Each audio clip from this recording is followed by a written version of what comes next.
Minhas amigas, meus amigos, muito bom dia. Que as bênçãos do nosso amado Mestre Jesus possam ser por nós percebidas. E hoje nós temos a grata alegria de conversar um pouquinho sobre um assunto que incomoda, um assunto que é necessário para a nossa reflexão, um assunto que aponta para necessidades evolutivas, que é o assunto do ressentimento. Quando a gente pensa na palavra ressentimento, o que é que vem na nossa mente? Mágoa, sofrimento, dor, que mais? Tristeza, queixa, ansiedade, que mais? Diga aí o que é que vem. Arrependimento. Percebam que é uma gama de emoções e sentimentos que vem reverberar na nossa mente quando a gente pensa na palavra ressentimento. É curioso porque está escrito na própria palavra, ressentimento, é sentir novamente. Existe ali uma espécie de ruminação de um fator emocional. Você está ruminando. Lembra que o que é que o ruminante faz? O ruminante, ele engole a comida, ela vai para o primeiro estômago, são 3, né? Na barriga do ruminante. Volta, ele mastiga de novo. Isso é ruminar. É remoer a coisa, é sentir novamente, é experimentar de novo. Às vezes nem engole, fica mastigando o tempo todo. Olha aí como é interessante, né? A gente faz exatamente isso em termos emocionais. A gente fica com aquilo ali saboreando, e por isso é ressentimento, é sentir novamente. Então a gente tem uma dificuldade enorme com relação a isso, porque quer dizer que a gente não consegue desapegar daquele fator emocional, daquela perspectiva do passado que a gente insiste em trazer para o presente. Os zen budistas falam isso. Eles dizem que o passado não determina o presente. O que determina o presente é o presente. Percebam comigo, o passado não determina o presente. Por exemplo, não é porque eu estudei, 12 anos da minha vida, que eu necessariamente vou prestar o exame do Enem. Não. Isso é uma condição sine qua non para eu conseguir fazer o Enem, mas não é absolutamente a motivação para fazer o Enem. Eu vou fazer o Enem porque eu quero algo lá na frente. Então, o passado não determinou o presente. O que determina o presente é o que está aqui, é o meu desejo de que eu consiga galgar um novo degrau, um novo nível de instrução. É o meu desejo atual. Entendem? Então o passado ele não determinou, ele serviu de background, ou seja, de pano de fundo. Ele serviu ali de condicionamento, contingência para que a coisa aconteça, mas não é o que determina. Percebam. E aí os zen budistas prosseguem na frase. Eles dizem: o passado não determina o presente. O que determina o presente é o presente. O único passado que determina o presente é o passado que continua presente. Entendeu, né? Ou seja, a gente arrasta o passado conosco. E aí ele permanece presente, por isso determina o nosso presente. Se a gente soltar o passado, ele vai ficar no passado. Mas a gente insiste em puxar como uma corrente presa a uma âncora, nos prendendo no passado. Então a gente insiste em permanecer com aquele passado reverberando no momento presente. Diga, Cláudio. Você acha que isso decorre da necessidade aí do desenvolvimento da própria identidade, da personalidade do self, você ficar ruminando uma situação. Sim, isso tem a ver com o próprio engendrar da memória, ou seja, o estabelecimento da memória, a construção da memória. A gente vem de condicionamentos em que isso é necessário. Pensando em termos de psicologia evolutiva, o passado é uma referência necessária. Aquela história que a gente ouve, né? Gato escaldado tem medo até de água fria. Cachorro mordido por cobra tem medo até de barbante. É essa referência do passado que a gente traz, que de certo modo nos protege. Percebam que aquilo está protegendo a gente. É que uma sabedoria vem nova. Então, ter uma referência é interessante, porque você não vai repetir certos erros.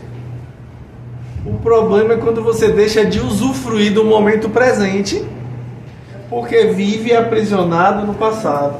O problema é o apego. Lembra que a gente já falou sobre isso lá das 4 nobres verdades do budismo? O apego é o grande problema. A gente fica preso ao que passou.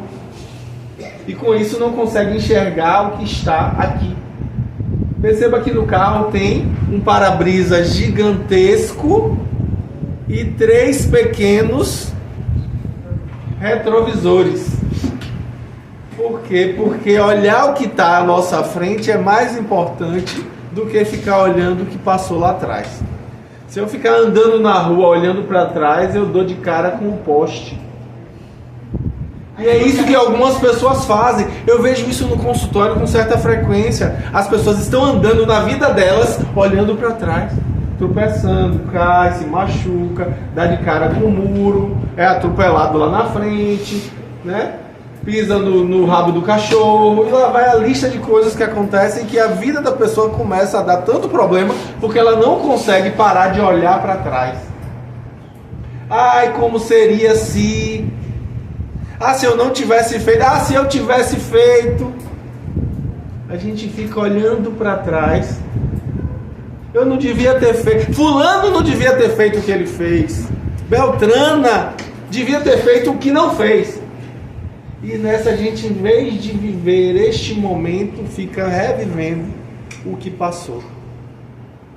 Geralmente, o sentimento de ressentimento, olha aí a repetição da palavra, tem a ver com uma sensação de traição. Geralmente você vai sentir ressentimento de alguém que supostamente te traiu. E aí trair quer dizer trair as expectativas. Não estou falando apenas de traições conjugais, não. Estou falando de trair as expectativas. De trair, de decepcionar, né? No sentido de que você esperava um determinado comportamento que não se deu. E aliás é interessante para a gente se perguntar, será que a gente não tem aí uma chance de aprender a realinhar as nossas expectativas? Aprender realmente o que a gente deve ou não esperar? Será que a gente deve esperar isso mesmo? Que às vezes a gente é que fez uma expectativa completamente distorcida da realidade. Isso acontece. Às vezes acontece também da gente precisar se lembrar o que eu falei aqui no aniversário da casa, que ofender-se é o verbo reflexivo. Não é fulano que te ofendeu, é você que se ofendeu com fulano. Olha que dado interessante, né? A gente é que se ofende. E quanto menor o ego, menor a ofensa. Quanto menos a gente se exalta e se eleva, menor é a queda. Então, realinhar expectativas é absolutamente necessário. Para que a gente se pergunte, poxa, será que não fui eu que fui otimista demais, bobo, ingênuo, idealista por demais, e fiz expectativas com relação a Beltrana, a fulano, a não sei quemzinho, a Zé das Couve, a ciclana, será que não sou eu que preciso realinhar essas expectativas? Diga, Cláudio. A partir da suposição de que, né, a gente se projeta no outro, né, e, portanto, essas expectativas que a gente tem do outro, é uma projeção nossa, o que é que isso estaria revelando sobre nós mesmos? Partindo da perspectiva de que a gente muito frequentemente se projeta no outro, a gente tem ali uma chance de se observar e perceber quão ingênuo a gente é, quão maldoso, às vezes a gente faz malícia, né? A gente às vezes projeta no outro uma coisa que não tem absolutamente nada a ver com o outro, que na verdade é uma dificuldade nossa, uma imperfeição nossa. E é preciso que a gente tenha muita humildade para reconhecer isso. Isso é a parte mais difícil da história. É ter humildade, né? De dizer assim, eu que joguei no outro uma coisa que eu faria. Quantas vezes eu vejo isso quando atendo casais? A relação tem muito ciúme, por quê? Porque um faria o que acha que o outro faz. E aí nessa, fica o tempo inteiro naquela situação de questionar a moralidade, questionar a lealdade do outro, quando na verdade é ele ou ela quem faz, ou quem gostaria de fazer, mas não faz, e projeta. Inclusive tem alguns estudos interessantes, está no livro de Dalgala Rondo, Paulo Dalgala Rondo, Semiologia e Psicopatologia, dos transtornos mentais, Semiologia dos transtornos mentais, eu acho que o nome é esse do livro, de Paulo Dalgala Rondo, que ele vai falar sobre alcoolismo. Aí ele traz a hipótese psicanalítica do problema do alcoolismo, que o alcoolismo crônico, as pessoas às vezes têm uma característica bem peculiar, começam a desenvolver uma atitude de suspicácia, ou seja, suspeição, eles ficam suspeitando de todo mundo, eles ficam numa atitude de ciúme. E aí a hipótese lançada por Dalgala Rondo no olhar psicanalítico é de que, na verdade, aquele homem que tem problema com bebida projeta na esposa seus desejos homoafetivos e enxerga nela o desejo por homens que, na verdade, é dele. Como é, menina? Interessante, hein? É interessante, os desejos homoafetivos que ele tem, e isso não chega à consciência, ele projeta na esposa e sente ciúme da esposa porque acha que a esposa deseja outros homens. É por isso que tem aqueles que mata, isso, no fundo eu acho porque que não tem educação emocional para lidar com certos desejos dele próprio. Isso pode acontecer. Oh, isso é tão estranho, chocar tanto vocês. Há quanto tempo já estudando a série psicológica de Joana e vocês ainda estão chocados com isso? Isso acontece, gente, a gente projeta no outro. Ciúme, né? Sim, e gera ciúme. Casal, Óbvio que também pode ser uma questão neurológica, né? Que Dalgala Rondo coloca sobre isso em termos neurológicos. É a síndrome de Wernicke-Korsakoff, que é um problema neurológico decorrente do abuso de álcool. Que quanto mais você abusa álcool, mais você corrói a bainha de mielina, que é uma espécie de isolante do neurônio. No neurônio tem o axônio, né, que é aquela parte mais alongada, e aí tem um isolamento elétrico. Aí quando você vai bebendo álcool, ele vai dissolvendo essa bainha, e aí a pessoa começa a sentir choques nas pontas dos dedos, dos pés, das mãos, nas extremidades do corpo em geral. E aí começa a desenvolver a atitude de suspicácia, de ciúme e de suspeição de todo mundo. Né? Fica meio paranoico, talvez por conta disso. Né? Mas óbvio que uma coisa acaba casando com a outra, não necessariamente são opostas. Né? Diga! Na verdade, nós estamos no mundo aqui para a gente compreender nós, né? Estamos aqui para nos compreender. Ler, mas na verdade a gente tem que se colocar como protagonista. Então a gente está no pôr de fundo e acha que o mundo está feio, mas na verdade a feiura está na gente. É engraçado, a gente vive num ambiente do movimento espírita que as pessoas dizem: vai ter o mundo de regeneração, a transição planetária. A transição se der dentro. Não tem nada que venha de fora para dentro não, gente. É aí você que acontece essa transição. Não está fora não. Se não transitar em você, não vai ter transição em lugar nenhum. É você, dentro de você, que a transição acontece. A gente fica esperando vir coisa de fora. Diga, Cristiano. O reino de Deus está dentro de O reino de Deus está dentro de vós. É isso aí. A gente fica esperando que venha de fora alguma coisa que nunca vai vir. As grandes revoluções são internas. A regeneração do planeta. A regeneração parte da gente. É da humanidade. A humanidade está no planeta. E as pessoas pensam que vai vir de fora, não. Vai ter uma revolução, aí vai vir os anjos do Apocalipse com suas trombetas em cima dos cavalos, vai vir de fora, não. Isso tudo é uma metáfora do que acontece dentro da gente. Essas trombetas tocam aí de dentro para fora. Os anjos aparecem aí de dentro para fora. É tudo de dentro para fora, tudo é símbolo do que acontece internamente em nós. E a gente esperando coisas externas acontecerem, não vai acontecer. Se a gente não mudar, nada muda.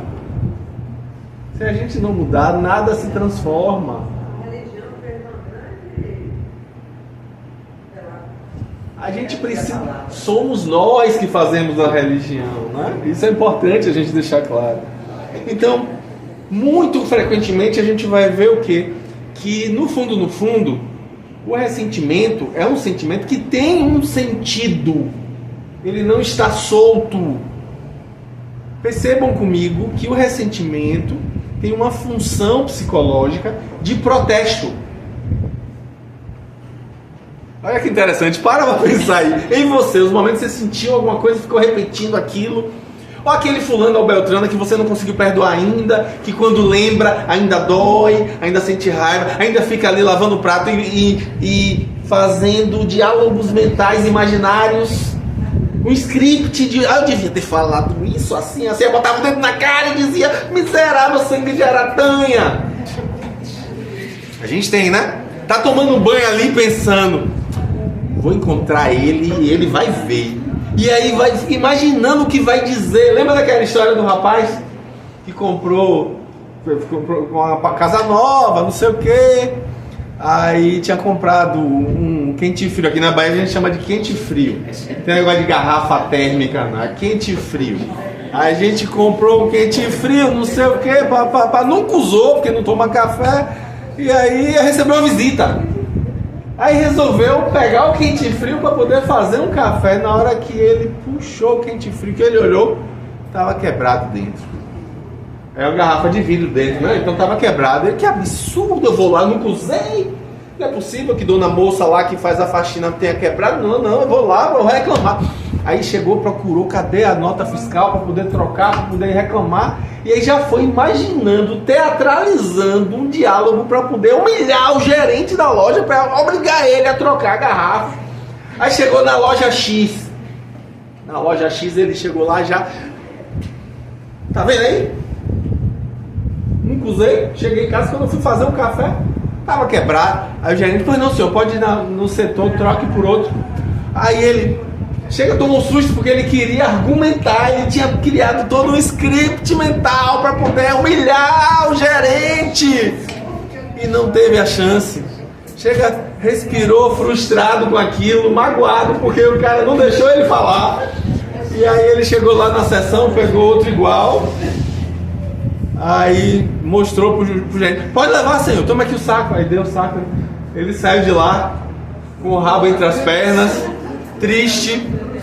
Aí quando ele chega em casa, que ele puxa a vasilha onde estava o pó do café, quando ele puxa, cai uma nota fiscal que ele vai olhar, ele não tinha comprado na loja X, ele tinha comprado na loja Y.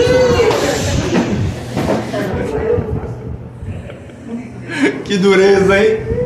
Que dureza. A gente faz isso, a gente cria mentalmente diálogos imaginários para poder ir à forra, sair por cima da carne seca. A gente fala assim aqui na Bahia, né? Então o tempo todo a gente tem essa atitude completamente desnecessária. Mas percebam que o ressentimento é esse sentimento de protesto íntimo. Existe uma agressividade contida. Mais corajoso É, quanto mais agressivo, mais corajoso. Né? Corajoso no sentido ruim da palavra, né? É destrutivo, né? E aí com isso quer humilhar o outro, quer botar o dedo, ó, quanto mais o dedo Baixa o dedinho. Baixa o dedinho. Ah, isso eu vejo às vezes, né? Lá no consultório, a pessoa vai falar, mas o que você falou pra ele? Ah, eu falei isso. Aí levanta o dedo assim, aí eu digo, olha pra isso. Olha o tamanho desse falo. Que tá ali, ó. Querendo apontar na cara e dizer, eu tenho poder. Muito cuidado com isso, né, gente? A gente precisa baixar a bolinha e repensar. Porque sim, às vezes a gente precisa ter autoridade, isso é importante também. Mas há que se ter equilíbrio, porque frequentemente nesse rompante a gente acaba fazendo coisas das quais a gente se arrepende. É preciso sim, muito cuidado. Muito comum que a gente perceba esse tipo de sentimento como uma reação melindrosa. Uma coisa que ninguém admite. É igual inveja. Inveja no Brasil ninguém tem. Ninguém tem. Ninguém sente. Como se fosse uma escolha. Agora eu vou ser invejoso. Não existe isso, gente. A gente faz sem perceber, automaticamente. Então, do mesmo jeito, o melindre é essa reação que a gente tem e não percebe que está tendo. Não tem, melindre não tem. No movimento espírita, então, não existe isso. A gente se melindra. A gente se sente doído. A gente se sente mal por certas bobagens. Às vezes a gente não consegue compreender, inclusive, o ponto de vista do outro. E aí se melindra. Por que ela falou comigo daquele tom, daquele jeito? Esse jeito de falar comigo, que absurdo! É esse tipo de coisa. Às vezes a gente se dá uma importância demasiada e precisa colocar os pingos nos is e nos jotas para poder perceber que não é assim. A gente precisa tomar muito cuidado. Às vezes a gente tem um sentimento de retaliação. Isso tudo está dentro do ressentimento, né? Uma vontade de retaliação. E uma vontade contida. Uma vontade passivo-agressiva. Vocês já ouviram falar dos padrões de comunicação emocional? A gente tem às vezes um padrão de agressividade. O agressivo ele sai com a metralhadora dizendo não para todo mundo, não, não, não, não, não, não, não, não, não, não, não, não, e sai colocando cada um no seu lugar e às vezes no lugar que nem pertence à pessoa. O agressivo geralmente tem essa atitude hostil. O passivo ele tende a ser o bonzinho que faz tudo, que nunca diz não, diz sim para todo mundo e vive com dor nas costas porque carrega o mundo nas costas. O passivo, ó, bateu, doeu, leva pra casa que é seu. O passivo pega e não consegue dizer não, ele quer maternar todo mundo, quer botar todo mundo no colo. E às vezes, é aquela história, né? Quem muito abraça, pouco aperta. Então a gente às vezes quer abarcar o mundo e não vai pra canto nenhum com isso. Então o passivo ele tem essa atitude de simplesmente aceitar tudo. Aí temos o passivo-agressivo. Olha a mistura dos dois. Misturou os dois em termos de habilidades sociais. O passivo-agressivo é aquele que na frente diz sim, mas por trás fala mal. Aí vem me pedir para fazer uma coisa que é a responsabilidade dele. Ah, se eu pudesse dizer não, eu dizia, porque não sei o quê, porque assim, assado, cozido, cru. Mas ele vai ver, vou fazer mal feito. E aí? É o passivo-agressivo. E aí começa a tentar descortinar uma visão negativa da pessoa. Começa a tentar desqualificar a pessoa por trás. Não ataca de frente, ataca por trás. Aí fala mal e aí desconstrói, aí faz a fofoquinha. No Paulo Estevam não tem fofoquinha, né, gente? Não existe isso, né? Nem a fofoquinha fraterna, né, Jairo? Não tem. Então, ó, fala aquela coisa para desconstruir, às vezes de maneira sagaz. Aí fala uma coisa assim, ácida, mordaz, aquela criticazinha velada. Ah, você viu? professor do curso, aquele Danilo, ele veio me pedir para ser secretário da turma. Eu disse que sim, tudo bem. Mas você já viu como ele é? Ele às vezes joga as coisas para os outros fazerem, com aquela atitude pedante, com aquele chapéuzinho dele. E aí começa a falar, mas mas é estudioso, ele estuda. Ou seja, bota alguma coisinha junto para poder fazer de conta que está falando bem da pessoa, mas dá um jeitinho de sempre colocar aquela gota destilada de veneno. A gente faz isso. Engraçado que geralmente quando o palestrante vira lá na frente, o professor vai dizer alguma coisa assim: ah, fulana faz. Fulana não, gente, eu faço. Começa a olhar para si e dizer: eu faço isso. Eu vejo isso no consultório. Ah, mas a gente faz. A gente não, diga assim: ó, eu faço. Na terapia, isso faz uma diferença enorme. Quando você vira para o terapeuta e diz: eu faço. E aí chora e admite que faz. E aí é outra perspectiva, porque você finalmente se colocou no lugar do outro. Não admitir-se diante disso. Perceber-se nesse padrão. Buscar retaliação, de despeito. Uma atitude de despeito. A gente fica despeitado. Despeito e inveja é a mesma coisa? Não. Inveja é quando você deseja o que o outro consegue, o que o outro tem, o que o outro vive, o que o outro é. Enquanto que o despeito tem mais a ver com aquela atitude de as uvas estão verdes. Sabe a história de Esopo? A fábula de Esopo? Não sabem não? A raposa vem passando, olha assim, uvas, vou tentar pegar, e pula, não consegue, pega um graveto, tenta pegar, não consegue de jeito nenhum. Aí olha e diz assim, também estão verdes. Ou seja, quem desdenha quer comprar. Eu adoro essa frase. Quem desdenha quer comprar. Uma vez eu negociei com o cara e ele disse isso. Foi o pior momento. Porque tem muita gente que começa a depreciar aquela mercadoria. Olha que importante, olha isso. Mas o equipamento está assim, o 10D quer comprar. Olha só, Cláudio, olha que interessante pra gente pensar. Isso que você falou antes da projeção. O desdém aí no caso é justamente isso. É uma projeção. É uma justificativa malfadada. É um calço psicológico que a gente está colocando ali na situação de dizer assim: ah, quero mais não, quer sim. Quer sim. Mas diz que quero mais não, porque tá ruim nisso, tá ruim naquilo. Então a gente projeta a nossa frustração naquilo ali, tentando achar uma justificativa para não querer mais. Mas quer. Mas isso não é bom quando a gente, por exemplo, né, que aquela coisa não tem condição de comprar e a gente se justifica. Eu achei a calma. Tem uma função, né? Tem uma função. Calma, mas você concorda comigo, Silvana, que vai chegar um momento lá na frente em que você vai parar de fazer isso porque amadureceu? A questão tá aí.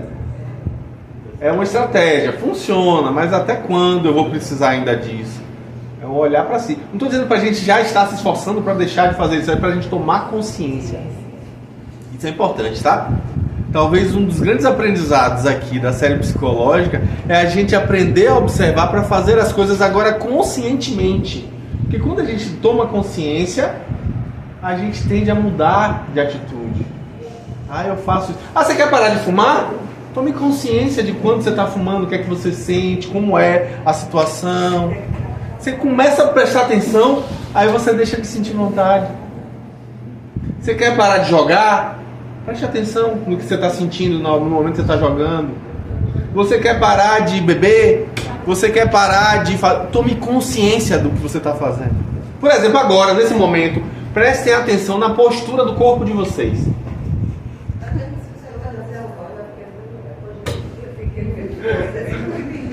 Eu falo pra prestar atenção, aí a pessoa já assistiu. Por quê? Porque o momento que a gente presta atenção faz com que a gente se reposicione. Tomar consciência exige de nós uma postura diferenciada.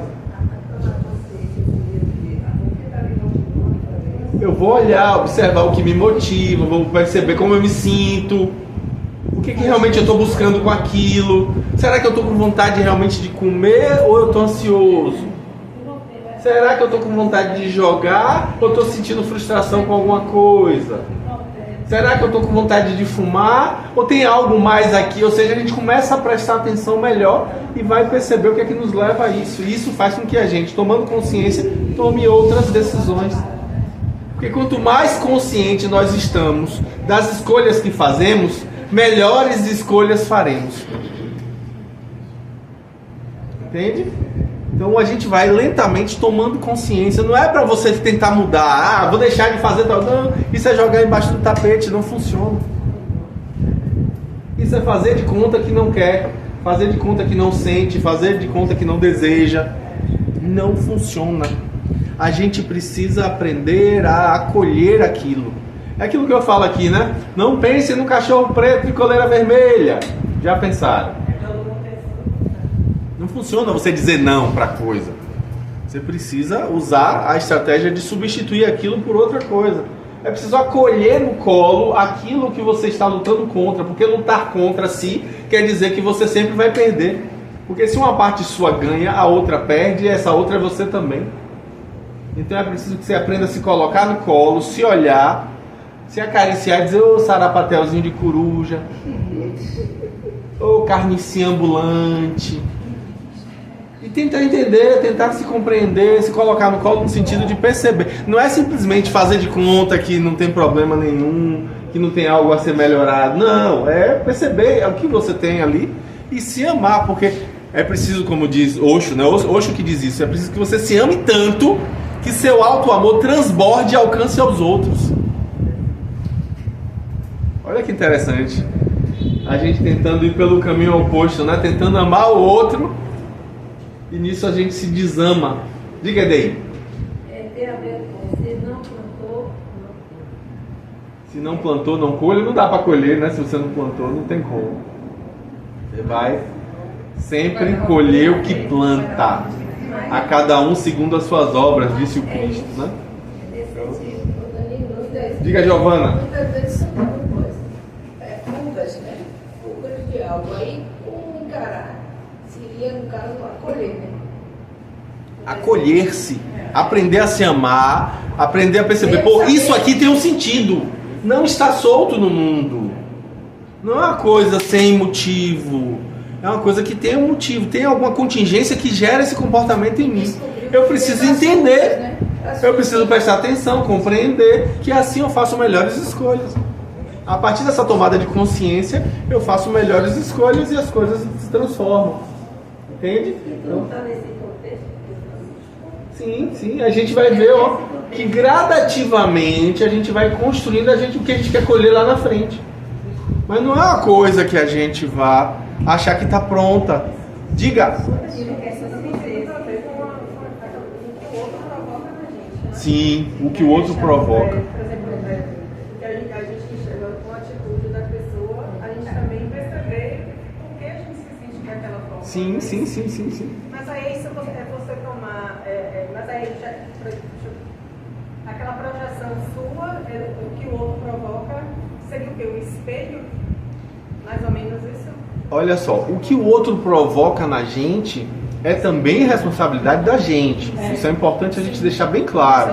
É como se fosse Sim. um espelho. Sim, no final das contas né? A gente, quando se torna espírita, a gente começa a perceber que o espiritismo faz diferença na nossa vida, a gente para de culpar o outro, a gente passa a se responsabilizar e a gente começa a perceber que as situações que a gente vive ao nosso redor ali são reflexos da nossa situação íntima.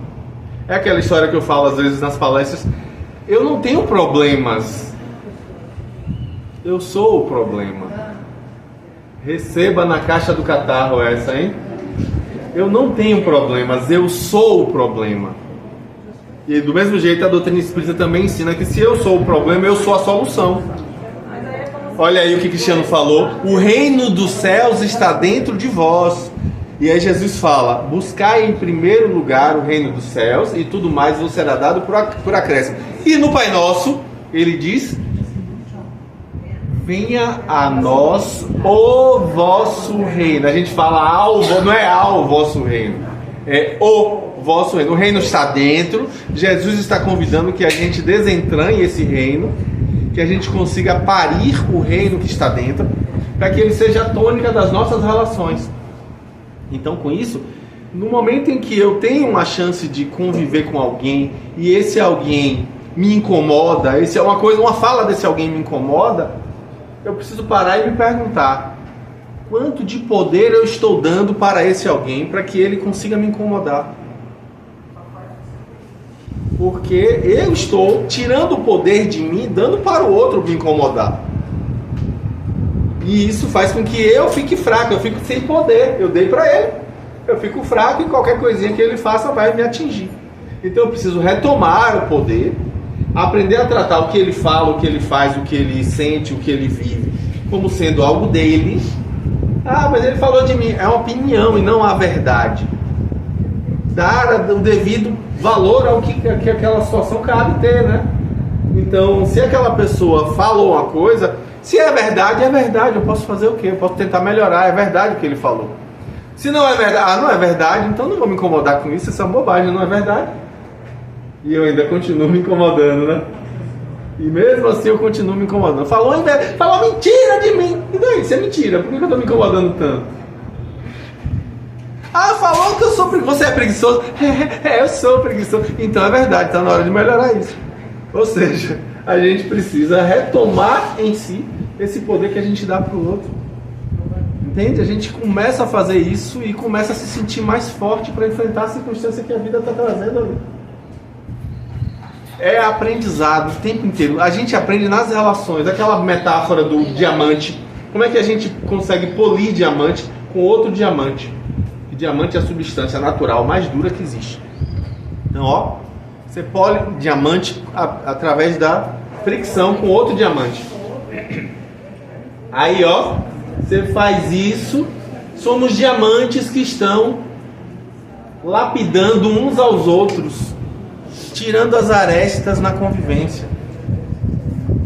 E aí, com isso, a gente vai ver que a relação com o outro é reflexo, é espelho. Existem alguns temperamentos mais frágeis que a vida vem, como meu pai sempre falava, a vida é dura para quem é mole. É difícil ouvir isso, né? É difícil ouvir isso, né? Existem alguns temperamentos que às vezes tem uma sacudida da vida que é inexorável, a gente vai passar por isso. A vida é uma espécie de forno depurador que vai trazendo pureza. É isso aí, né? Mares tranquilos não fazem bons marinheiros. A gente vai viver. Não é sair por aí buscando tempestade. A tempestade vai vir. A gente é que precisa estar disposto a aprender com ela. O que chama mais a atenção nesse texto que eu estava pensando assim, essas frases feitas todas, né? Isso não sempre se reforma bom marinheiro. Tudo isso a gente sabe no plano do intelecto. Repete muitas vezes. Mas Joana traz essa frase, né? Que às vezes essa questão do ressentimento é desconhecida da pessoa. Aí a pergunta que eu lhe faço, você está no consultório, você entende que assim, na maioria das pessoas é possível fazer essa jornada desse reconhecimento do que nos ressente a todos nós, né, na convivência? Ou a gente necessariamente precisaria fazer terapia? Não, a gente não precisa fazer terapia nesse sentido. Porque imagine aí, se antes, lá do século XVI, não existia terapia, fazia como? Era no confessionário do padre? É o quê? Como é que fazia isso? Não tinha, entendeu? Então a gente tem sempre possibilidade de evoluir na relação. E a situação de terapia é uma relação artificial com a finalidade de potencializar as outras relações.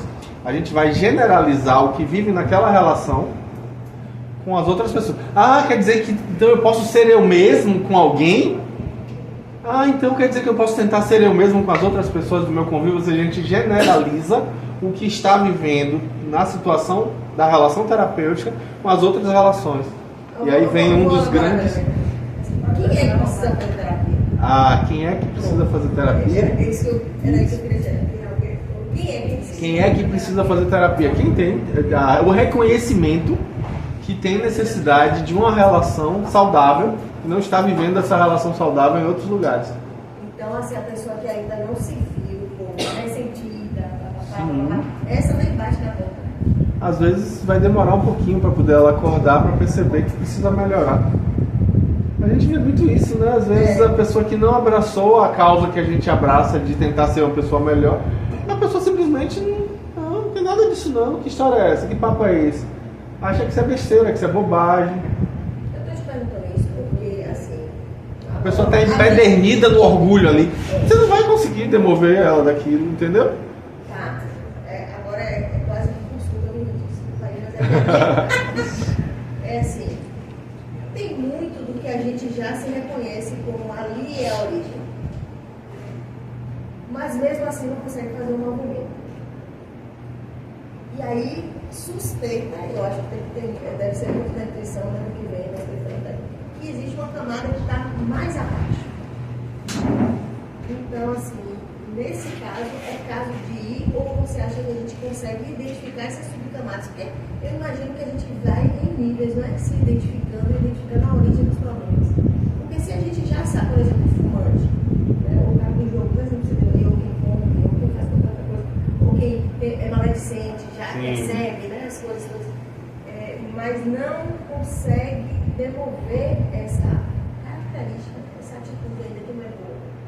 Mesmo que já tenha consciência de si, está na luta ali, meu Deus, eu não consigo transformar, eu não consigo dar o passo. Que estratégia? Possivelmente essa pessoa precisa de uma relação terapêutica como um catalisador do processo. Entende? Então, mas é isso que eu falei agora há pouco, né? Não necessariamente tem que ser uma relação, uma terapia. Pode ser uma relação terapêutica com uma pessoa de sua confiança, uma pessoa que você ama. Às vezes a relação amorosa é uma relação terapêutica, indiretamente terapêutica, né? Isso acontece. Às vezes a gente vê grandes transformações. Eu lembro de um professor que eu tive na faculdade, o professor Jorge Salles, que ele falava isso, que o amor é um grande transformador da vida das pessoas.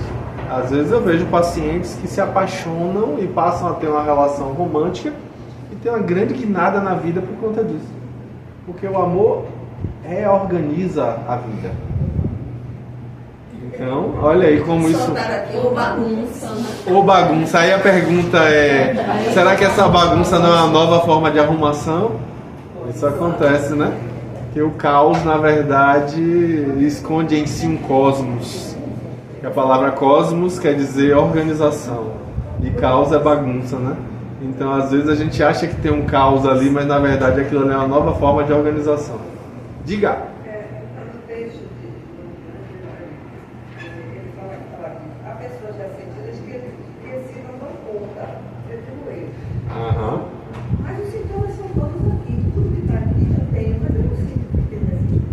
Vamos ao texto, né? Vamos ao texto para poder a gente trazer as perspectivas para a gente aprender. Ela diz assim: as pressões psicossociais, socioemocionais, econômicas e de outras origens desencadeiam distúrbios variados nos quais mergulham a larga faixa da sociedade. Ou seja, um contexto adoentado gera pessoas mais adoentadas ainda, que retroalimentam esse contexto, né? Ou seja, percebam que uma coisa alimenta a outra.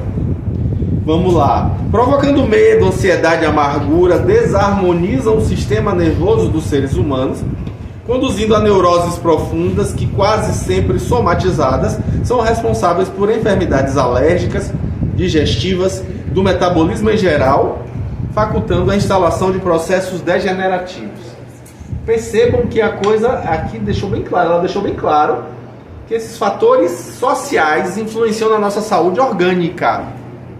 Sim, esse hipotireoidismo aí que você arrasta, essa gastrite, esse diabetes aí que você tem, tudo isso tem uma influência do seu entorno também. A hipertensão arterial tem a ver com sua atitude diante do trânsito. Tem tudo a ver, tá tudo interagindo aí no seu organismo, manifestando as suas questões psicológicas que são completamente influenciadas pelo âmbito socioemocional que você vive. Então fica claro que nós somatizamos. Somatizar, gente, não é somar, não é colocar mais. A palavra somatizar vem do grego soma, que significa corpo. Somatizar é um verbo que significa corporificar. A gente tem usado muito errado o verbo somatizar. Ah, porque eu fico somatizando as emoções. Aí você pergunta, o que é somatizar? Somatizar é ficar tendo mais e mais. Não tem nada a ver. Tem nada a ver. Somatizar quer dizer vir pro corpo. Tá? Uma questão, por exemplo, de uma ansiedade que a gente somatiza em uma gastrite. Essa ansiedade se manifesta através de uma dispepsia, através de uma azia crônica que vai gerar feridas no seu estômago e no seu esôfago. Fibromialgia, né? Fibromialgia também pode ter um No conteúdo. caso do hipotireoidismo. Hipotireoidismo também, né? A gente sabe que hipotireoidismo é muito comum em quem engole sapo o tempo inteiro. E as alergias? Bateu, doeu, leve para casa que é seu. Alergias, isso é muito comum, né? Não somatiza, ela é psicologicamente. Sim, muito frequentemente. Se vítima que se começa a agir, Sim. tem total ressentimento. Muitas vezes acontece dessa forma. A gente tem uma reação alérgica, como se fosse uma forma do corpo dizer: eu estou sofrendo, tome consciência. O que a boca cala, o corpo fala. Isso acumula, não é isso? A gente vai acumulando e aquilo ali se expressa através de outra coisa. Às vezes na pele, né? Às vezes as emoções eclodem na pele. Psoríase, Psoríase. né? Psoríase é uma doença Dermatite. que tem dermatite atópica, várias coisas. Desde que eu conheço como jeito eu tenho. Aí assim, quando aparece assim, eu digo, já sei, Tá na hora de desestressar, tá na hora de fazer uma meditação, tá na hora de aprender a perdoar, tá na hora de aprender a deixar pra lá. Né? Entendemos? Então, volta e meia a gente tem chance de olhar para si com essas circunstâncias que acontecem. Às vezes o corpo está gritando. Não estou dizendo que sempre é assim, tá? Mas isso é muito frequente. A gente precisa tomar cuidado também para não sair por aí. Ah, você tem psoríase. Ah, tá precisando perdoar. Você não vai sair por aí diagnosticando os outros. Pelo amor de Deus. Tá? Diga daí. Os grandes pensadores, como Spinoza disse, ele já trabalhava essa questão do ressentimento ao longo dos anos, como você falou antes, que antigamente não existia tanto o processo terapêutico para essa pessoa. E eles, esses grandes pensadores, já trabalhavam isso. Normalmente, com as suas ideias, com os seus posicionamentos. E eles falavam da questão da pessoa estar como vítima. Sim, E sim. aí, Isso é interessante, né? Interessante essa fala de ADI. Vários filósofos, aí eu destaco esses dois e mais um, Spinoza, Nietzsche e Scheller. Eles falam justamente que, na verdade, o ressentimento tem a ver com uma alma imatura. Vou falar desse jeito. Eles não são dóceis como eu, como disse, não é fofinho como o Danilo fala, não. Eles são mais severos mesmo, eles são mais duros. E aí eles dizem o quê? Que frequentemente o ressentimento é encontrado em pessoas que tendem a uma vitimização. Olha aí, receba essa também, pense um pouquinho sobre si. Será que você está se vitimizando? Será que você está entrando numa de achar que coitadinho de mim, ó vida, ó céus, ó azar? Será que, como diz José Raul Teixeira, no planeta Terra não existem encarnadas vítimas? Será que você está se colocando nessa posição? Não está precisando agora repensar essa forma de lidar? Porque isso acontece. Às vezes a gente se vitimiza, né? Aí ela prossegue. Olha aí que fala interessante. Os temperamentos frágeis, sob pressão, procuram realizar mecanismos de fuga, caindo em estados fóbicos e depressivos ou recorrendo à violência como forma de afirmação e defesa da personalidade. Temperamentos frágeis, hein? Ou seja, a gente às vezes é reativo, acha que tem que ser forte, porque tem que se indignar mesmo, não sei o que, papapá. E ela está dizendo aqui que isso é coisa de temperamento frágil. Pois bem, muitos resíduos psicológicos se lhe instalam no campo emocional e mental, dando lugar a perturbações de comportamentos e a doenças diversas, que permanecem sem diagnose adequada. Aí você vai para o médico e o médico diz, isso pode ser emocional. Ouvi isso. A gente ouve isso frequente, né? Não é patologista. A gente vai no médico e o médico vira e diz, isso pode ser emocional. Ou seja, frequentemente a gente não tem uma diagnose adequada e precisa repensar aí a forma como está encarando as coisas. Na verdade, tem algo de psicológico envolvido. Aliás, eu recebo muito no consultório, né? Pessoas que, o médico disse que deve ter alguma coisa, ele não achou nada e mandou para você. Ou seja, eu sou especialista em nada. E o especialista em nada é aquele que a pessoa não teve nada e aí foi pro psicólogo.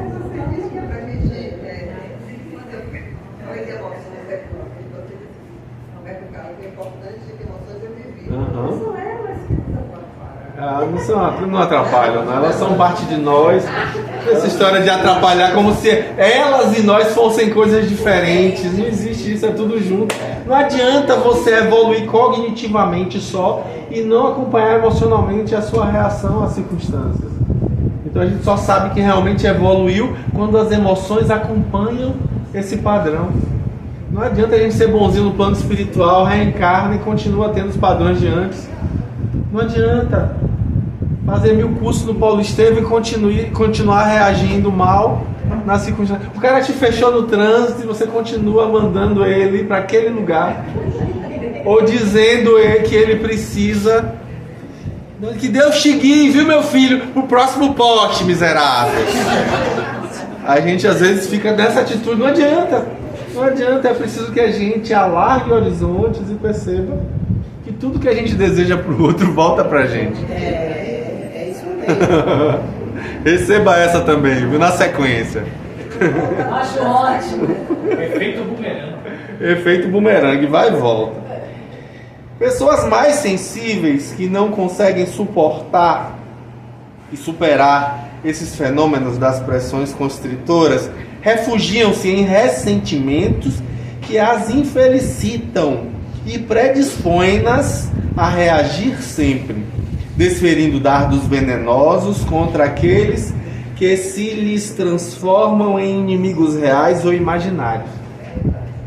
Olha aí que interessante, hein? A gente reage, olha o que ela fala aí.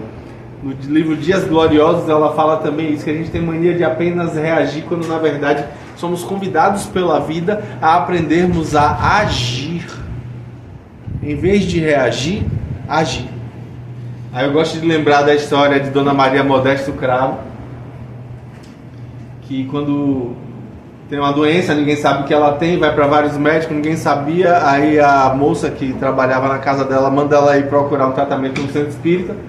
Ela reage mal a isso, porque ela tinha preconceitos com relação ao espiritismo, não sabia do que se tratava, vivia numa cidade do interior que não tinha essa cultura com relação à doutrina espírita, vivia dentro de uma lógica socialite, né? Então nessa ela não quer, mas a doença persiste e tudo a que você resiste persiste, como diz Jung, ela acaba indo.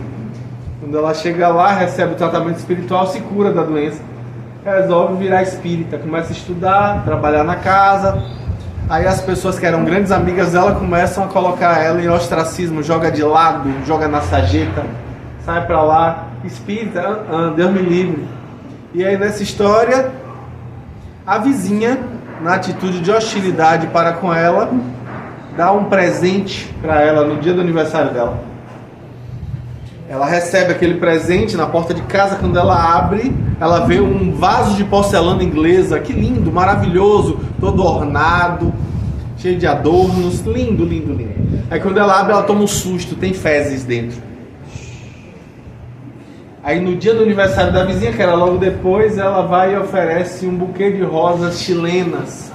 Lindas, lindas, aquela coisa veludada, bonita, aberta, assim, cheirosa. E aí um bilhetinho, né? Muito obrigado pelo presente que você me deu. Com ele pude adubar as minhas roseiras. E aqui estão os produtos daquilo que você me ofertou. Termina que aquela vizinha empedernida acaba se tornando espírita também. Se fosse um espírito inferior igual a Danilo, tinha assim: PS, cada um dá o que tem no coração.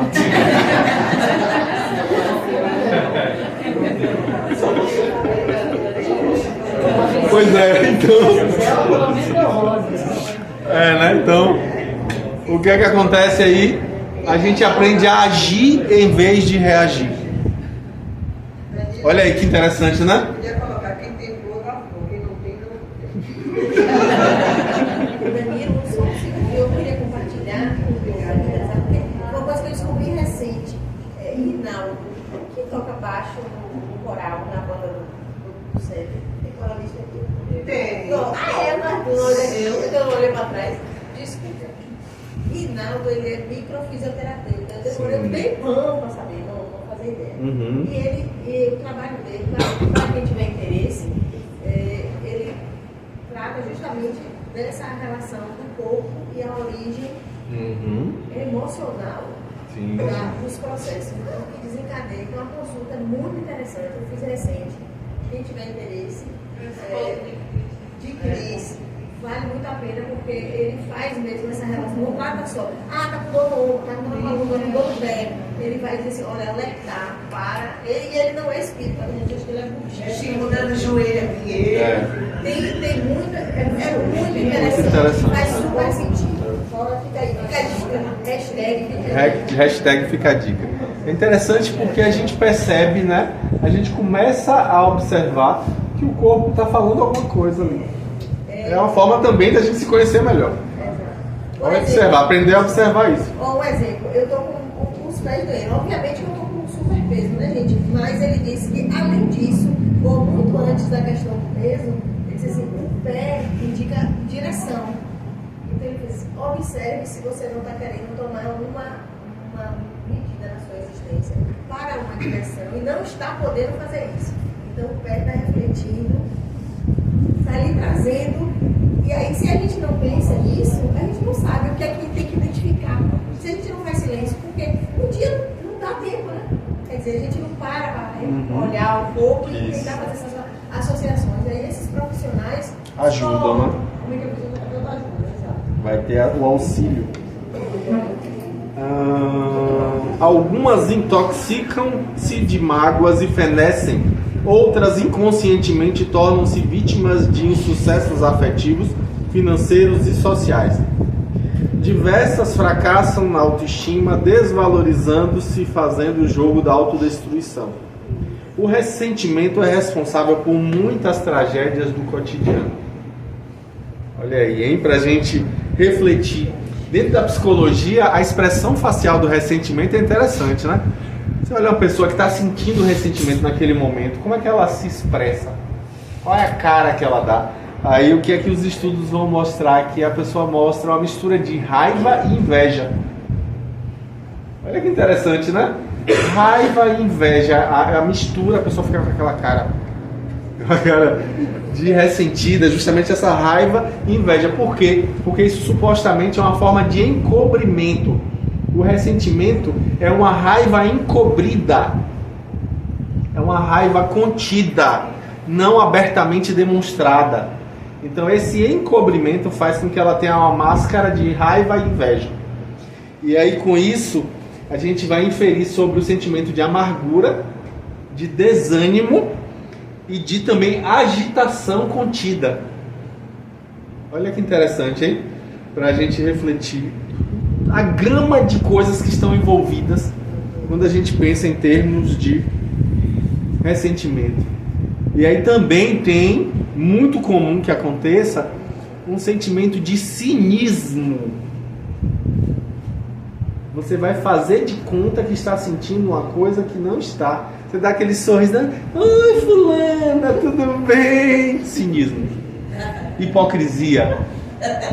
Ó, quem riu alto, como diz Naon, quem riu se viu. Desculpa aí, hein? Então, aí também é interessante perceber que na psicologia das emoções existe no ressentimento uma perda de confiança. A pessoa não consegue mais confiar. E às vezes isso se generaliza. Não é só aquela pessoa que te fez sentir o ressentimento. Você às vezes passa a não confiar mais em ninguém. Às vezes eu atendo isso, pessoas no consultório que têm dificuldade de relacionamentos. E aí a gente vai encontrar a origem disso lá atrás, justamente na dificuldade de confiar. Não confia em ninguém. E aí nisso não está aberto a se relacionar com ninguém. Por quê? Porque desconfia de todo mundo. E com isso não se abre para o contato com pessoas. Olha que importante isso, hein? Aí a gente vai ver que nos estudos em psicossomática, pessoas que têm ressentimento têm mais dor muscular do que as outras. E chega a ter alguns estudos que não são conclusivos, é importante dizer isso, não são conclusivos, mas existem alguns estudos que apontam para um caráter ressentido em pessoas que acabam desenvolvendo em algum momento da vida fibromialgia. Então, uma chance aí de refletir se esse é o caso, se é o caso da sua vida ou daquela pessoa que convive com você, que você sabe que tem, para ter ali uma chance de rever esse padrão. Aí ela diz: o ressentimento é tóxico, que mata aquele que o carrega. É aquela fala de William Shakespeare, né? O rancor é o ácido que corrói o recipiente que o contém. Guardar ressentimento é a mesma coisa que tomar veneno torcendo para o outro morrer. Morre, miserável. Quem morre é você. Quem morre é você. Outro dado importante em psicossomática: pessoas ressentidas tendem a ter mais facilmente hipertensão arterial sistêmica. Hipertensão, pressão alta. Não sistêmica O corpo todo, o sistema cardiovascular todo é afetado. Ok? Enquanto vibra na emoção, destrambelha os equipamentos nervosos mais sutis e produz disritmia, oscilação de pressão, disfunções cardíacas. Não vale a pena deixar-se envenenar pelo ressentimento. Ou seja, guardar ressentimento é uma atitude burra. Burra. É inteligente perdoar. É inteligente perdoar. Nem sempre ela se manifesta com expressões definidas, camuflando-se nas fixações mentais e às vezes passando despercebido. Há pessoas ressentidas que não se dão conta. Melhor dizendo, ela fala que se não dão conta. Joga para frente a negativa, né? Então a gente às vezes não percebe. E é preciso que a gente tome consciência. Né? É preciso que a gente tome consciência. Um autoexame enérgico auxiliar-te-á, ó a mesóclise aí, a identificá-lo nos refolhos da alma. Logo depois, prosseguindo a sua busca e análise, descobrirás as suas raízes, quando teve ele início e porque te instalou no ser, passando a perturbar-te. Ou seja, a gente precisa ter uma autoanálise enérgica. É preciso ser duro consigo, ser firme, ser forte consigo nesse momento. Admitir possibilidade, isso já é uma atitude de humildade importante. A gente para e pensa: será que eu estou sentindo inveja? Deixa eu tentar admitir essa possibilidade aqui. Fazer esse caminho. Que a gente tem um caminho geralmente de dizer: não, não estou sentindo isso nada, besteira, nada disso. Como diz Fanta e Pandora, né? Como vai? Que aqui, ai, tudo bem. Ou seja, a gente fica repetindo, dizendo que não, que tá tudo bem, que tá tudo bem, que não, eu não sinto isso, eu não faço aquilo. A gente precisa retomar e dizer assim, será que não é isso mesmo? E ir até o fim com essa hipótese. Será que eu sinto tanta dificuldade com fulano porque eu sinto inveja dele? Será que eu sinto dificuldade com Beltrana porque ela acertou quando falou isso de mim? É preciso ter muita humildade para reconhecer essas hipóteses. O povo faz umas caras assim, né? A síndrome da lagartixa, ó. A síndrome da lagartixa, ó. E aí faz a boca assim, ó. É preciso a gente fazer mesmo. A gente precisa parar e se perguntar: será que o outro não acertou em cheio? Quem é que acertou na mosca ali na situação? Será que não foi exatamente isso? Será que eu não tenho justamente essa dificuldade mesmo? E aí ter essa humildade abre as portas para que a gente aprenda com aquilo. E que se não for, a gente vai tranquilamente lidar com aquilo, mas se a gente admite que tem uma chance pequena de que aquilo seja uma verdade, quem ganha com isso somos nós. A gente aprende com aquilo. Aí ela prossegue: verificarás surpreso que és responsável por lhes dares guarida e o vitalizares, deixando-te por ele consumir. Opa, então é isso. É um aprendizado, né? É a lampadinha acendendo. A lampadinha que acende em cima da cabeça. É o insight, né? Você está tendo a introvisão naquele momento. Você mudou. A mente que se abriu para uma ideia nunca mais será mais a mesma. Então é preciso que a gente se abra para essas possibilidades. A gente aprende com isso. Os indivíduos que te foram cruéis, familiares, conhecidos, mestres na infância e durante a vida, não tinham nem têm dimensão do que fizeram ou estão a fazer. E é interessante, geralmente a gente se magoa com quem a gente gosta. Se uma pessoa fez uma coisa, a pessoa na fila do mercado reclamou porque você demorou em tal coisa falando com a caixa, sei lá, a pessoa reclamou ali, você se chateia na hora, mas passa depois de algum tempo, foi embora aquilo ali, você nem lembra mais. Mas aquela sua amiga, que era uma grande amiga e virou uma grande inimiga, essa você lembra. Essa você ainda lembra. Você diz, pô, é bem, fulana me desprezou, me rejeitou, ou então me traiu, me decepcionou. Essa a gente lembra. Por quê? Porque tem um afeto ali. É exatamente isso aí. Tem um afeto. Tem um afeto. Então aquilo nos afeta. Porque tem um afeto. Então a grande questão está aí. Aquilo nos afeta. Só que às vezes a pessoa nem sabe que ela fez aquilo. Ela nem sabe que te decepcionou. Você às vezes nem falou. Você simplesmente foi embora. A pessoa às vezes nem faz ideia. Olha aí que importante, hein? Às vezes não faz. Às vezes não faz, às vezes nem faz. Olha aqui, você é muito surdo.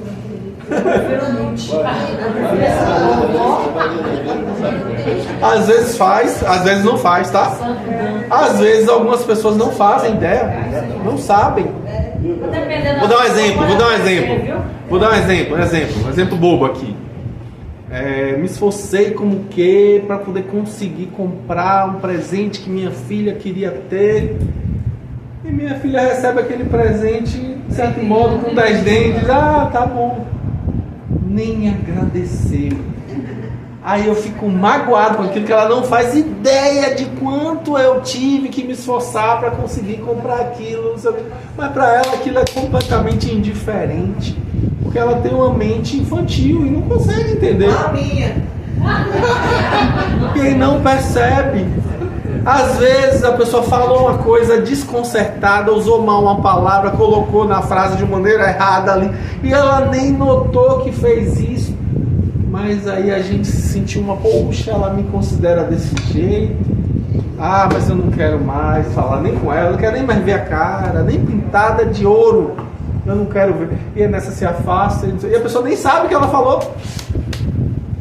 Às vezes sabe, mas pode ser que ela nem saiba. E aí Jonas está trazendo isso, né, pra gente refletir.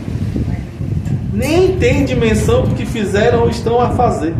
Sequer se aperceberam dos seus desmandos e incoerências em relação a ti. Aí é o que Jonas chama na chincha: por seu turno, sofreram as mesmas agressões quando crianças e apenas reagem conforme haviam feito outros em relação a eles. O teu primeiro passo será compreendê-los. E não é isso que ele está falando. Eu adoro a caixa dos peitos. Compreenda! Seu primeiro passo é compreendê-los, Isso é maravilhoso. considerando-os sem responsabilidade nem esclarecimento, sem má intenção em relação a ti.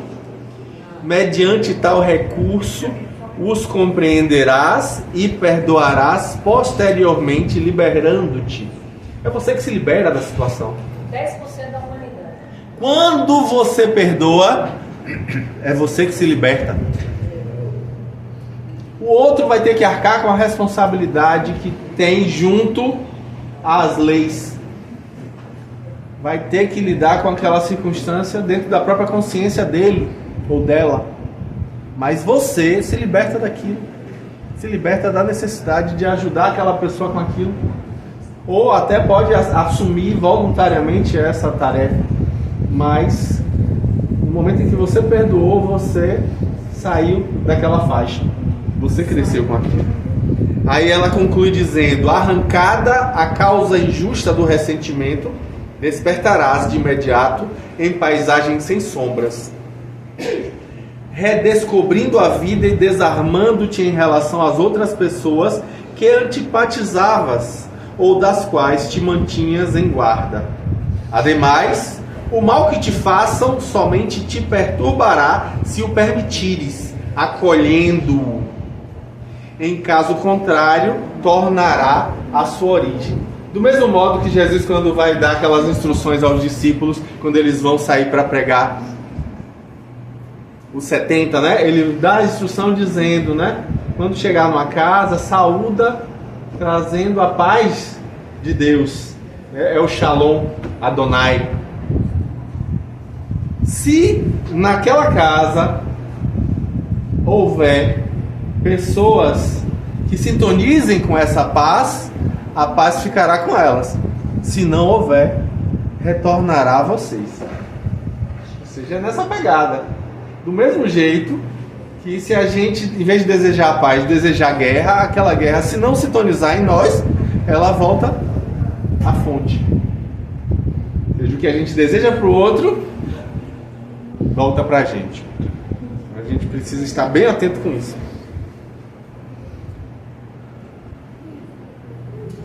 Vive, pois, sem mágoas. Depura-te, ressentimento nunca. Olha aí que convite, hein? Que convite. A gente sabe que quanto mais a gente guarda ressentimento, menor é a fabricação das células T do nosso sistema imunológico. Isso quer dizer que o nosso sistema imunológico fica vulnerável e a gente acaba adoecendo mais. E também é importante dizer que isso aumenta a chance de hipertensão arterial, o que vai aumentar necessariamente a chance de AVC, de infarto e de outras doenças cardiovasculares. Aumenta a chance de desenvolver CA, porque também baixam as células NK, natural killers, que, ou seja, são responsáveis por matar células cancerígenas. Então, se você guarda mágoa, guarda ressentimento, guarda rancor, você tem mais chance de ter câncer. Por quê? Porque esse seu sistema imunológico não está matando as células cancerígenas. É como se você estivesse guardando em si um corpo estranho, que é aquele sentimento que você está guardando, e aí o corpo vai tentar criar uma pérola naquilo, e essa pérola se chama câncer. Então, por isso a gente precisa aprender a perdoar Além disso, também aumenta a chance de você desenvolver algum tipo de vício. Abuso de drogas é muito maior em pessoas que têm dificuldade de perdoar. Aumenta a chance de depressão e, obviamente, diminui a expectativa de vida. Olha como é inteligente a gente aprender a perdoar e parar de guardar ressentimento. O psicólogo James Messina diz que existem 5 fases para lidar com a questão do ressentimento. Ele diz: primeiro, você tem que identificar a origem. Segundo, você tem que exercitar uma nova maneira de ver aquela circunstância que gerou o ressentimento. Quando você começa a enxergar as coisas como aprendizado, muda muita coisa, né? Você para se perguntar: o que eu aprendo com isso? Em que eu me melhoro como pessoa diante disso? Em que isso me torna uma pessoa menos orgulhosa, menos egoísta? Isso alarga o horizonte, você vai ter uma outra forma de ver. Isso me faz lembrar o que está lá, o que eu citei na palestra aqui no simpósio, né, no aniversário da casa. Eu falei sobre Mateus capítulo 6, versículos 22 e 23, que a gente falou na última aula que eu tive aqui também, que é aquela frase de Jesus que ele diz assim: os olhos são a candeia da alma. Se os seus olhos forem bons, todo o seu corpo será luz. Mas se seus olhos forem maus, quão grandes serão as suas sombras. Ou seja, o olhar muda tudo. A forma como a gente usa os olhos muda tudo. Se os seus olhos forem luz, se os seus olhos forem bons, todo o seu corpo será luz. Então a gente precisa exercitar novos olhares. É o segundo passo de Messina. Terceiro passo, ele sugere que a gente faça o quê? Escreva uma carta para a pessoa que nos magoou, que nos ofendeu, e não mande. Você vai escrever a carta e vai elencar todas as razões de mágoa. Aí você vai criar um ritual seu. Você pode acender uma vela, queimar aquela carta na vela. Você pode ir na praia, jogar aquela carta no mar. Papel biodegradável, por favor. Ó, você vai pegar aquilo, enterrar no seu jardim com algumas sementes para dali brotar alguma coisa boa. Você vai criar um ritual seu.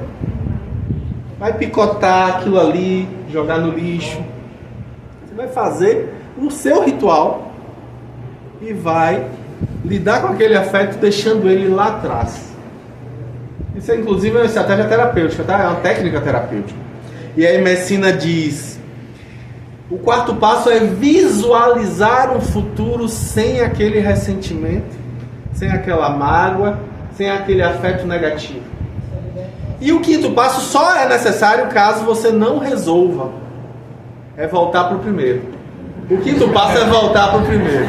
Identificar as causas para entender, porque talvez você tenha deixado alguma coisa de lado. E por isso não funcionou. E por isso, exatamente, existem camadas. Então, às vezes, você não identificou uma dessas camadas, é preciso que você volte lá para a primeira e faça de novo. Robert Solomon vai dizer que existe um contínuo emocional que se manifesta em 3 tipos de emoções. Olha que interessante. Ele diz que ressentimento geralmente é uma emoção que a gente sente a quem a gente julga superior a nós, enquanto que raiva é alguém que é igual a nós, está no mesmo nível, e enquanto que desprezo é uma sensação, é um sentimento que a gente sente a alguém que está inferior a nós, ou que a gente interpreta dessa forma. Interessante, né? Ressentimento a alguém que a gente julga ser superior, raiva a alguém que a gente julga ser do mesmo nível, e despeito em relação... Desprezo, desculpa, em relação a alguém que a gente julga inferior. Entendeu? Olha que interessante essa visão, né? E segundo Steven Stosny, a gente vê que o ressentimento, gente, a raiva, na visão dele, é uma agressão aberta, enquanto que o ressentimento é uma agressão contida. Né? Para Stosny, a raiva é uma agressão aberta e o ressentimento é uma raiva contida. É uma agressão encoberta. E é por isso que a gente Entendeu? sofre mesmo. É por isso que a gente sofre, né? Aí ele diz o quê? Ele só nos diz que enquanto que a raiva é um extintor de incêndio, O ressentimento é um sistema de alarme que fica ali ligado o tempo todo, desnecessariamente gastando a nossa energia. Então a gente está perdendo, né? Guardando o ressentimento. Entre os dois é melhor raiva, né? Ou não, né? Dependendo do que Depende da forma como a gente expressa ela, né? Mas a raiva pelo menos depois cachorro. Às vezes, nesse caso, o ressentimento é uma forma de tentar sublimar a raiva. negar, né? É uma forma de tentar, a gente não consegue, né? Mas é uma forma de tentar sublimar. A gente tenta conter a raiva, só que nessa fica com aquilo ali ressentindo, ruminando, né? Ruminando. E aí isso é um grande problema. Quando a gente tenta de toda maneira dele se guardar, sentimento ilhado, morto e amordaçado, volta a incomodar. Aí eu trago aqui a história de Belarmino Bicas, que está no livro Cartas e Crônicas de Irmão X, Humberto de Campos, né? Que ele diz assim: depois da festa beneficente em que servíramos juntos, Belarmino Bicas, prezado companheiro, a que nos afeiçoamos no plano espiritual, chamou-me à parte e falou decidido: bem, já que estivemos hoje em tarefa de solidariedade, estimaria solicitar de você um favor. Ante a surpresa que o irmão X vive naquele momento, Belarmino prossegue: eu soube que você ainda dispõe de alguma facilidade para escrever psicograficamente, né, aos companheiros encarnados na Terra e gostaria de confiar-lhe o assunto. Aí o irmão X diz: mas que assunto? Acontece que desencarnei com 58 anos de idade, após 20 anos trabalhando como espírita. Abracei os princípios codificados por Kardec aos 38 e, como sempre fora irascível, ou seja, explosivo, com temperamento explosivo, né? Organizei desde os primeiros contatos com a doutrina uma relação diária de todas as minhas exasperações, apontando-lhes as causas para estudos posteriores. Os meus desconchavos, porém, foram tantos que, apesar dos nobres conhecimentos assimilados, eu suprimi inconscientemente 22 anos da cota de 80 que me cabia desfrutar no corpo físico. Ele tinha que estar encarnado por 80 anos e desencarnou com 58. Regressando à pátria espiritual na condição de suicida indireto. Somente aqui pude examinar os meus problemas e acomodar-me às desilusões. Quantos tesouros perdidos por bagatelas, quanta asneira em nome do sentimento. E exibindo um curioso papel, Belarmino acrescentava: conte o meu caso para quem esteja ainda carregando a bobagem do azedume. Fale do perigo das zangas sistemáticas. Insista na necessidade de tolerância, de paciência, serenidade, perdão. Rogue aos nossos companheiros para que não percam a riqueza das horas com suscetibilidades e amus. Explique ao pessoal na Terra que mau humor também mata. Foi então que eu passei a leitura interessante da estatística das irritações dele. Belarmino Bicas, número de cóleras e mágoas desnecessárias, com a especificação das causas respectivas de 1936 a 1956. 1811 em razão de contrariedades em família. 906 por indispor-se dentro de casa com questões de alimentação e higiene. 1614 por alterações com a esposa em divergências na conduta doméstica e social. 1801 vezes por motivo de desgostos com os filhos, genros e noras. 11 por descontentamento com os netos. 1015 por entrar em choque com chefes do serviço. 1333 por incompatibilidade no trato com os colegas. 1012 por virtude de reclamações a fornecedores e lojistas em caso de pouca monta. 614 contrariedades por mal entendidos com vizinhos. 315 por ressentimento com amigos íntimos.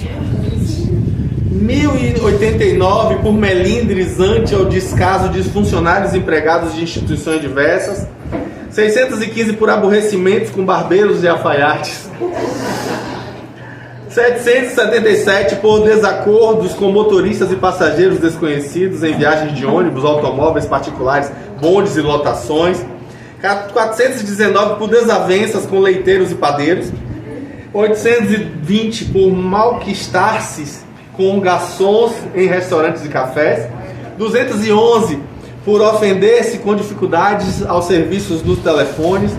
90 por motivo de controvérsia em casas de diversões. 815 por abespinhar-se com opiniões alheias de matéria religiosa. 215 por incompreensões com irmãos de fé no templo espírita. 901 por engano ou inquietações diante de pesares imaginários ou perspectivas de acontecimentos desagradáveis que nunca sucederam. Total de 16.386 exasperações inúteis. Vamos contando, viu, galera? Esse é o apanhado das irritações do prestimoso amigo Bicas. 16.386 de sabores dispensáveis em 7.300 dias de existência. Vou recontar aqui, tá? 16.386 de sabores em 7.300 dias de existência. E isso nos 4 lustros mais belos de sua passagem no mundo, porque iluminados pelos clarões do Evangelho redivivo.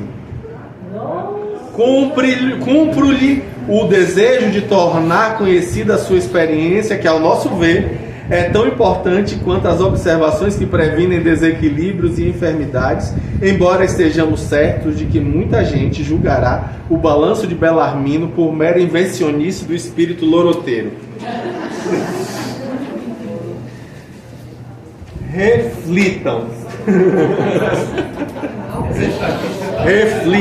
Reflitam, porque a gente tem muito que aprender. Essa estatística está onde? Oi? Essa estatística está onde? Tá no livro Contos e Crônicas de Irmão X, psicografia de Chico Xavier, capítulo 16. Tá? Vale a pena a gente dar uma olhada. Aí eu termino com 2 reflexões interessantes de Emmanuel, um do livro Caminho Espírita, capítulo 65, chamada Ressentimento, e a última no livro Mãos Unidas, no capítulo 40, Abençoar e Compreender. Emmanuel traz justamente que o ressentimento não é somente um peso morto, a feição de chumbo na flama alígera de nossa prece, compelindo-a a descer anulada nas sombras da frustração. Olha aí, hein, gente? O ressentimento impede que a nossa prece suba. Olha como é importante a gente aprender a perdoar.